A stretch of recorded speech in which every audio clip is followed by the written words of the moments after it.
Sharon. Hi, Mike. To How all are these you? people that came to see you. Can you let us know if you might be activating the window for Mac Collins? That won't happen today, no. Mike, just a thought on your team, 8-0 on the road. What kind of things did you learn about your team as a group that you could take into any road game, such as one like this? We played a lot of different environments, and you got to take care of the football. You're going to have to try to find a way to, win in critical situations at the end of the half, at the end of the game, whether that's 5-minute or, just think back to, defensively getting stops in Miami. We made a critical kick. Tampa Bay, we executed at the end of half, and, certain situations, 5-minute in New Orleans. So I think each game kind of has its own story, but you better take care of the football, especially in Denver. Mike, following that up a little bit, what characteristics do players have to take that mentality on the road and be successful on the road? I think we try to preach it through, the entire offseason and being able to establish an identity that travels, overcoming, mistakes that happen in the game, which there always are. And I think that you have to be resilient. There's going to be some swings and momentum. You're going to have to be able to handle the environment offensively and not put yourself in bad situations because, your operation isn't very good. So there's a lot of things that we try to practice, knowing that we're going to have to play half of our games on the road. I would anticipate him being out there probably in a limited capacity, but just working his way through protocol. Like the Broncos allowed a season low, league low, 23 sacks. What makes them so good? The quarterback gets it out. They do a nice job with moving the pocket and different throws and not just standing back there. I think Sean and his staff has done a great job of, finding the balance of when to throw in the pocket and, 7-man protection sometimes on third down. And, and then again, when they don't, they block them. They do a nice job of blocking them on the edges, and, they try to stay firm in the middle. Go back and look at Stidham's preseason stuff, or do you just kind of stick with what they do offensively and figure kill the six stuff? Again, he's got, the snaps that he has, the 400 so snaps that are, in regular season action. And then they have a lot of snaps on what they want to do. So we'll have to be prepared for the plan and the things that they've shown. I'm sure there'll be some things that they haven't shown. He's more than capable to go out there and operate. And it's why he's a backup and one that was coveted around the league. How much did you tap into Josh's knowledge of him? Obviously, he started games for Josh in Vegas about, hey, this is what he likes, this is what he doesn't like. I think every week we try to use every resource that we have at our disposal. Josh coached him a couple years ago, so anything that we have that we can use to help us, we'll try. Mike, you've been big on the no naps message this year. How do you make sure your defense doesn't take a nap against the backup quarterback as play clock? I think this is a pretty motivated group.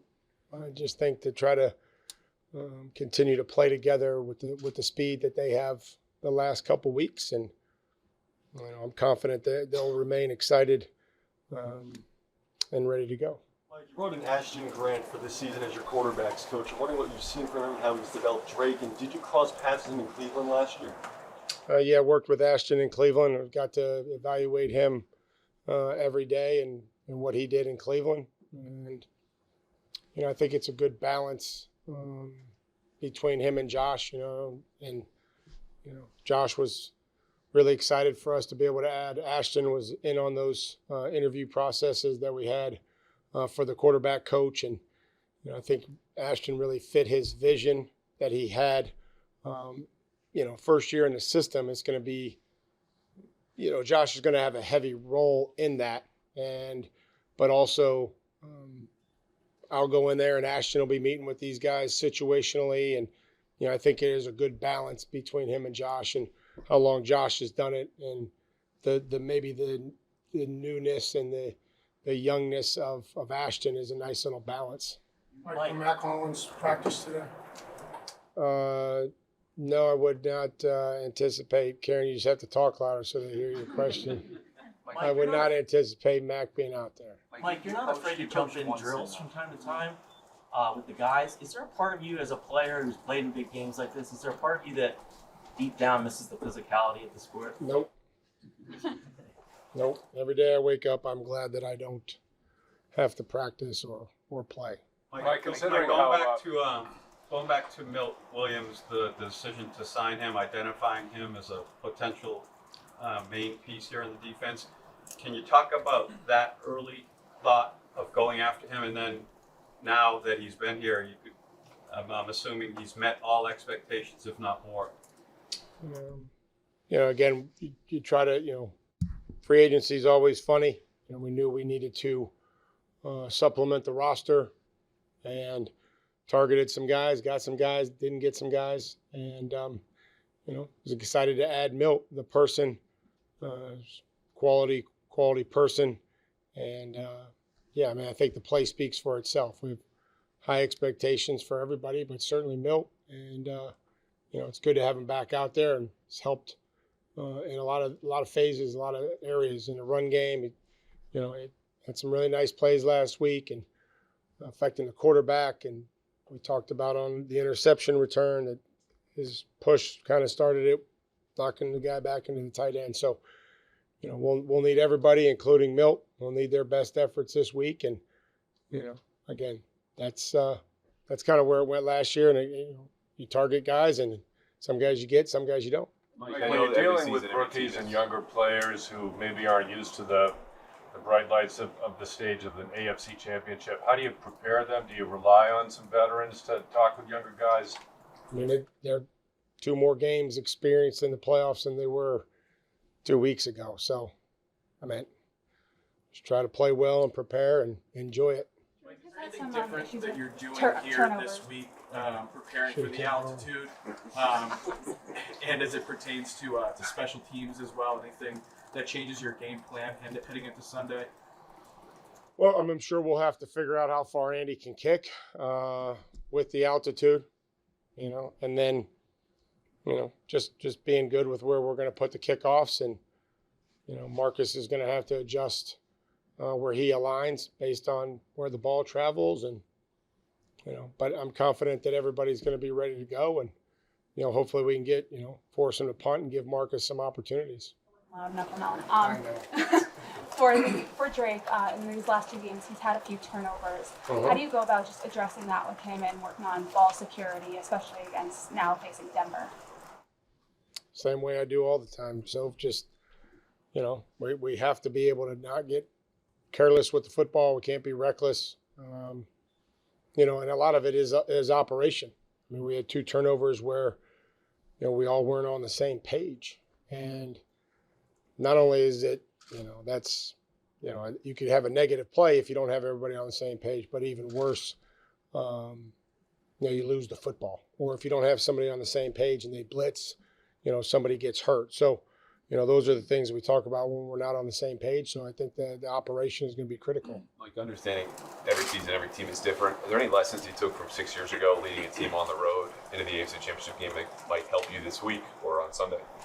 No, I just, you're going to have to do what we talked about. You're going to have to be able to execute in some critical situations, some third downs. There's going to be some third downs that we're going to have to convert. And it's going to be some stops that we're going to have to be able to make. And then I think the turnovers and taking advantage of your scoring opportunities in the red zone. Mike, when you're messaging the players, do you lean into the opportunity of now in the AFC Championship game, or do you try to keep things fairly similar to what you've done throughout the course of the season? I think it's similar to what we've done. It's focus on, what we want the team to try to do, and then offensively, defensively, and special teams, things that we think are important. Go about practicing them and making sure that everybody's ready. First and second down today, we'll get third down tomorrow, on and on into the red zone. So, we just have to, again, I'm focused on embracing the preparation and enjoying this entire experience. What did her pass rush so talented, other than the obvious? They're good. I mean, they're good. They got speed rushers. Zach Allen, I think, led the league in quarterback hits, and he's as athletic of a player inside as you'll find. And that's a tough combination when he's coming inside and then they can't step up. And, you know, Benito and Coop, they keep coming. And they do a nice job blitzing. I mean, Vance does a nice job blitzing, but they have good personnel. And then when they don't, you know what I mean, they get the different pressures. So, you know, we'll have to be ready for the base guys that are in there and then any pressures that are going to come off of it. What have you seen? Is there a need to work against the silent count or extra pressure in trying to deal with that crowd and always get everybody on the same page this week? Have you dealt with it much this year? I mean, we've worked a silent count. We've worked a silent count, you know, throughout the season. We've worked it when we weren't necessarily going on the road, just trying to figure that we would need to. You know, we went through that stretch of home games, you know, so I could, you know, there were games that we were just focused on saying, hey, let's just do it today, just to work on it, so that we can have it when we need it, and then we'll certainly need it this week. I can't speak for everyone on the roster, but do you get the feeling that the team enjoys playing on the road? I mean, probably when we win, they enjoy it. Yeah, I enjoy it too. Like, your defensive tackles made a lot of impact. Have made a lot of impact plays during the playoffs. Can you speak to performance of that group, and also if it's allowed you to be more flexible schematically now that they're healthier? I mean, I don't think the schematics of it really change much. I think that, you know, we have high expectations. You know, our best players have to play good, but I think that the Durtons, the Lenny T's, the Tongas, you know, those guys stepping in have really done a nice job, and you know, so we have to continue to get some impact from that group, you know, like we have the last couple weeks. Thank you.